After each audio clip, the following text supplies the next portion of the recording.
In today's video, I'm going to teach you how to check who is monitoring your WhatsApp chats. Keeping your conversations private is really important, and WhatsApp gives you a few built-in tools that can help you spot any suspicious access. In this walkthrough, I'll guide you step by step through the main things you should check, explain what you're seeing on your screen, and share a few simple tips to keep your account more secure. First, grab your phone and open the WhatsApp app. Make sure you're using the official WhatsApp from your App Store, not a modified or third-party version, because those can sometimes weaken your privacy and security.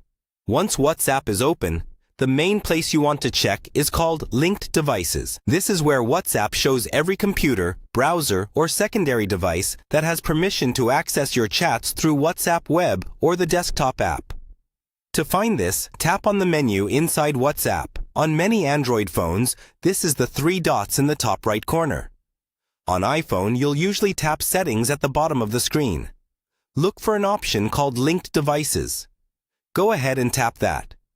Here you'll see a list of all the devices currently linked to your WhatsApp. Each entry will usually show the type of device, like Windows, Mac, or a browser such as Chrome, along with the last active time or date. Take a moment to carefully review this list. Ask yourself if you recognize every device shown. For example, if you remember linking your work laptop last week, seeing a Windows device with recent activity might be expected. But if you spot a device, a browser, or a location that you don't recognize, that could be a sign someone else has access to your chats. If anything looks unfamiliar, or if you're simply not sure, it's safer to log it out. To do this, tap on the suspicious device and select the option to log out or unlink. You can repeat this for every device you don't fully recognize.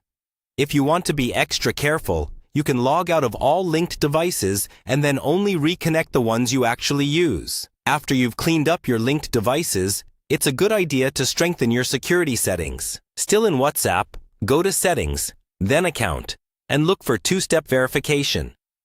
Turn this on and set a PIN that only you know. This adds an extra layer of protection. So even if someone somehow gets your verification code, they'll still need your PIN to log in. You should also avoid sharing your verification code with anyone, even if they claim to be from WhatsApp support.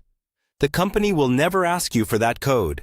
By checking your linked devices regularly and keeping two-step verification enabled, you'll have a much clearer picture of who can see your chats, and you'll make it much harder for anyone to monitor your conversations without your knowledge.